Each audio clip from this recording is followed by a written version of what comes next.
Welcome to the Coast to Coast podcast, brought to you by Play Picks and the Lines, coming to you from the West Coast. Josh Lander, joined as always by my guy on the East Coast, Nate Weitzer.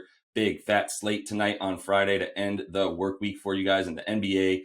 Make sure you check out Nate's article on playpicks.com, all the best bets and DFS strategy you will need tonight. We're going to jump into those lines in just a sec. Want to say we did have gift card winners last night as Kyrie and Luka combined for 69 points, giggity. And we had two winners there. We had Mr. Nate Bolin and E. Cruz win those. So as always, make sure you are liked and subscribed to the page. Jump in the comments to be eligible for gift cards that we will continue to give away next week again. And as always, if you do need a FanDuel or DraftKings account, head to fdpicks.com or dkpicks.com. Find all those local listings in your area. That's enough of that, Nate. Let's get into the lines for tonight. Yeah, honestly shocked. We only had two people guessing 69. When Right. It's in that range, it seems like it would be a magnet. Huge slate tonight. Tons of games to look at. Starting Pelicans +9 at Sixers. Brandon Ingram is out. Celtics are -4 at Bulls. Jaylen Brown is out. Zach LaVine returned last night.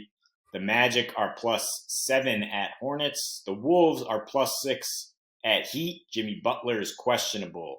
The Rockets, without anybody, are +16 at the Bucks. The Cavs are +10 at Mavericks.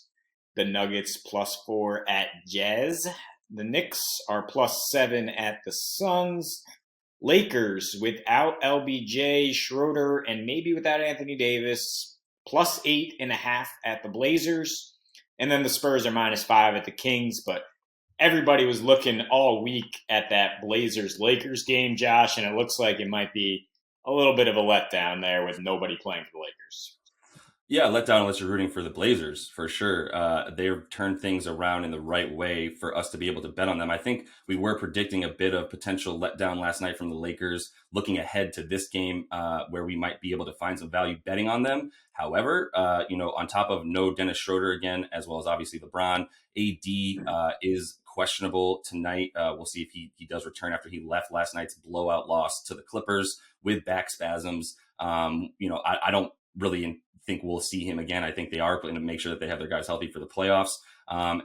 That's obviously going to be spell trouble for the Lakers tonight. One interesting fact, as I said, no Dennis Schroeder again. The Lakers are 1-5 against the spread this season. When he sits, their offensive rating drops 5 points, and they average about 102 points per game when he sits, similar to what they average actually when LeBron sits this season as well. I don't see them being able to score points. Once again, they failed to get 100 last night against the Clips. And they're 6-13 against the spread as dogs this year. Only 19 times they've been not been the favorite, but they've only gone 6-13 against the spread in those games. And in Portland tonight, I'm really looking for them to continue what they've done recently as they really turned their season around on the road. They won 5 of 6 games, their last 6 games on the road. They were 5-1 against the spread as well. They've upped that offensive rating back towards the top of the league, number 2 in offensive rating in the last 9 games, which the over incidentally has hit 7 of those of their last 10 overall as well. And they do have some recent struggles at home, but in their last 6 home games, Dame missed 3 of them, Nurk missed 2 of them. And as we mentioned, Dame is Dame once again, as he's been averaging about 31 points, almost 10 assists, shooting about 53.5% from 3 on about 10 attempts a game. As of late, and especially against the Lakers, where he plays against a team he really, really brings it against. So I do like them tonight. I don't think the Lakers will be able to score, and I think that spread that's climbed to about 8.5, 9 points is still nothing I'm scared of against a really, really bad Lakers team right now. Yeah, I mean, the Lakers are a bit of a front-running team, it's fair to say, and it's just, they just don't have another playmaker besides LeBron and Schroeder. The numbers back it up. Alex Caruso is not going to break down a defense and get other guys shots. So, yeah, really, if those guys are all out, you got to like the Blazers to cover. I'd feel even more comfortable with a little teaser there, maybe get down to 4.5 with another game. And I'm looking at, I was thinking Damian Lillard props and those player performance doubles. They're not up yet as of this morning, but I think with the Lakers unlikely to be competitive down the stretch, I'm scared off those. I would instead look at Yusuf Nurkic props because the Lakers do have a bunch of big guys to throw at you. Nurk has been integral for the Blazers defensively. I think they will step up the defense in this matchup, kind of a playoff atmosphere. And Nurk has been very well rested since the Blazers last two games got out of hand early. He only played about 20 minutes in each of those games. So definitely eyeing that there. Game I'm most confident in tonight is actually Miami and Minnesota. The Wolves continually overlooked. They have gone 8-1-1 against the spread in their last 10. They're number 8 in offensive rating, number 26 in defensive rating in that span. So obviously, right off the top, we're liking the over in any Wolves game. Everybody was liking the over because it's gone from 223 to 226 in a heartbeat. The Heat have gone over in 7 straight. They have number 5 offensive rating and 27th defensive rating in that span. And they're 7-3 against the over when they get at least 2 days off. They haven't played since Tuesday. We'll see if Jimmy Butler got enough rest to get over what was being called the flu to be able to play tonight. But if he doesn't play, the Heat, their defensive rating jumps from 110 to 116 without him, and they're 6-12. So I would love the Wolves to cover even more. So, I mean, they've covered in 7 straight when they're underdogs by at least 6 points.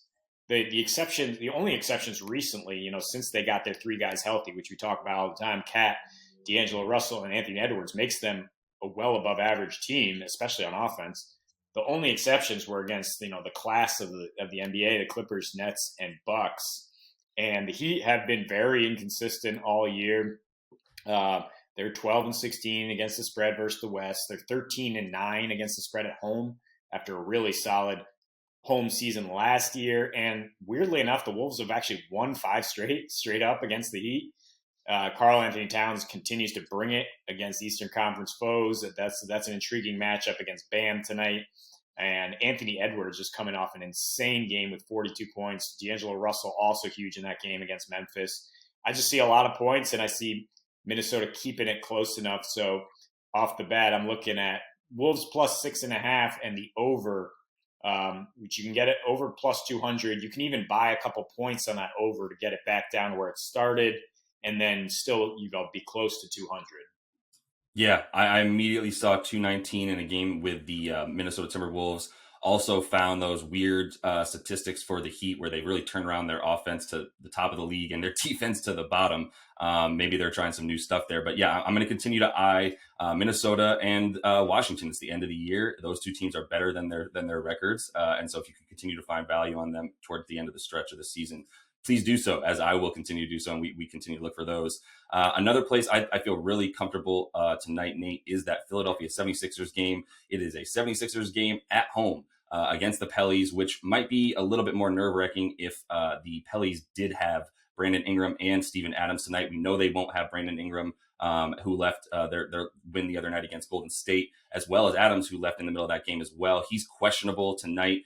Either way, not fully healthy Adams, even if he does play against Joel Embiid, is something that I'm looking to take advantage of, especially considering, your angles of Dr. Revenge here. Last time that these teams met this season, Philly lost by 7, despite having all of their players in that game. Zion went off in that one, 37 points, 15 boards, 8 assists. And Philly shot 41% from the field. Embiid himself shot about 28% from the field that day and really had an awful game. So I'm really looking for him to have a big bounce back game tonight. I'm not really worried about the 9 points. I do think Zion is a matchup problem. I don't think Embiid is who matches up with him. Obviously, him and Dwight Howard will be difficult when Zion gets into the paint area, but he's been finishing against literally everybody, and I'm not really worried about that part of it. I just don't think they're going to be able to get what they need from everywhere else. Lonzo Ball, who went for 33 on 7 made threes against the Warriors to pull that win out.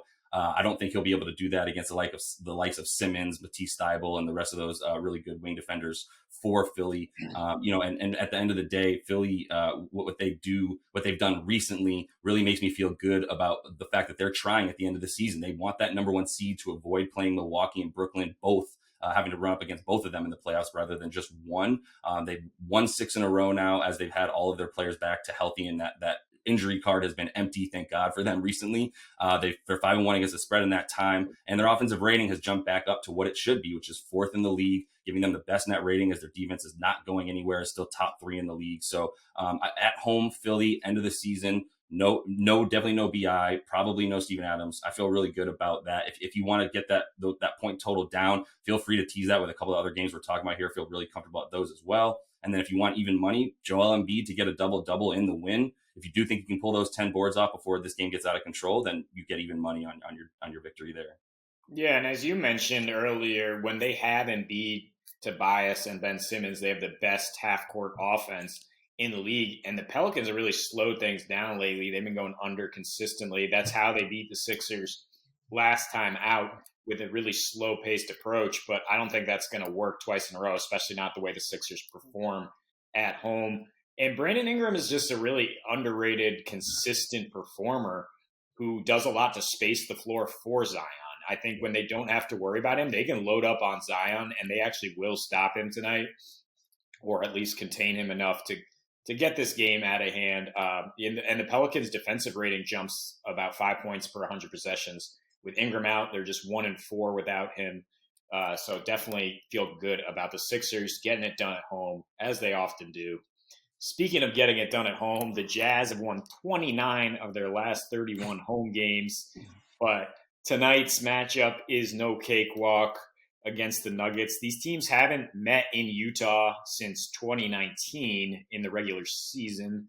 And I mean, so that's a bit of a wild card, but the home team has been consistent in this matchup between Mountain West teams, covering in 15 of the last 21. The Utah Jazz very much gunning for that number one spot, like the Sixers. They've won 3 straight since losing head-to-head against the Suns. They still have a better schedule than the Suns, a better chance to secure that spot. And even though they're sitting Donovan Mitchell and Mike Conley, I think they have more depth than the Nuggets, who are without Will Barton, Monty Morris, PJ Dozier. And it's basically just the Jokic show. Michael Porter Jr. has actually cooled off lately in his last couple games and does not have great numbers against the Jazz. I expect this to be a close game no matter what. So one thing I'm looking at is that you can get either team to win by 5 points or less at plus 190 at DraftKings. Get it down the stretch. What I'm looking at the Jazz scoring over 109 at DK as well. Their offensive rating still number 2 in the league over the last 5 games. And most confidently is just Jokic doing what he does with nobody else around him. He's owned Rudy Gobert recently, 33.5 points per game, 60% from 3 in his last 4 against the Jazz. And his prop is only 26.5 points at FanDuel. So I definitely think he's getting over that. He had 24 points in the first quarter in his last game. Oh, the poor Knickerbockers, man. I definitely did not see them winning that one. And I don't think that I do actually agree with you in terms of who the Jazz do have playing on the wings for them tonight. That's going to be a lot better than what the Nuggets have without Will Barton, Monte Morris, all those guys, PJ Dozier not playing tonight. So I do think you can find some value with guys like Bogdanovich, even Royce Clayton, George Niang getting in there with some points. So I guess that would lead us to some DFS plays if you've got any of those for us tonight. Yeah, George Niang, local Massachusetts kid. Thanks for getting that in there. Yeah, Jason Tatum, another prop to consider, is 27.5 points. Jaylen Brown is out tonight. The Celtics also could be without both their centers, Rob Williams and Thompson. So Tatum's probably going to play a huge role there against the bad Bulls defense. So he's a great DFS play as well. If you like a little revenge, Daniel Tice going up against his old squad that might be shorthanded down low, like that value play. Facundo Campazzo is the only guard available for the Nuggets, so he's worth a look. If De'Aaron Fox remains out, DeLon Wright just posted a whoa boy line in his last outing with 6 steals and about 60 FanDuel points. Yep. Worth riding him against the Spurs. You called that one. Yes, sir. And if Jimmy Butler and Tyler Hero remain out, Trevor Ariza, Kendrick Nunn become even better plays. I have no problem playing them anyway against the Wolves. Dwight Powell against the Cavs, great cheap center there. And I guess FanDuel is sleeping on Mikal Bridges, who's just a really reliable scorer for the Suns and can exploit that Knicks defense in the in the areas that they're not as efficient, whereas they really deny the paint very well.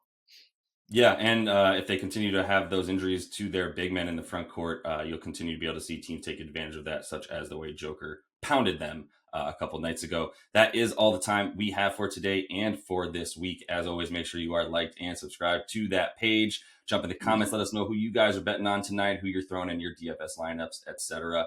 And we'll be back with another show and opportunity for gift cards next week. As for this weekend and tonight, happy betting.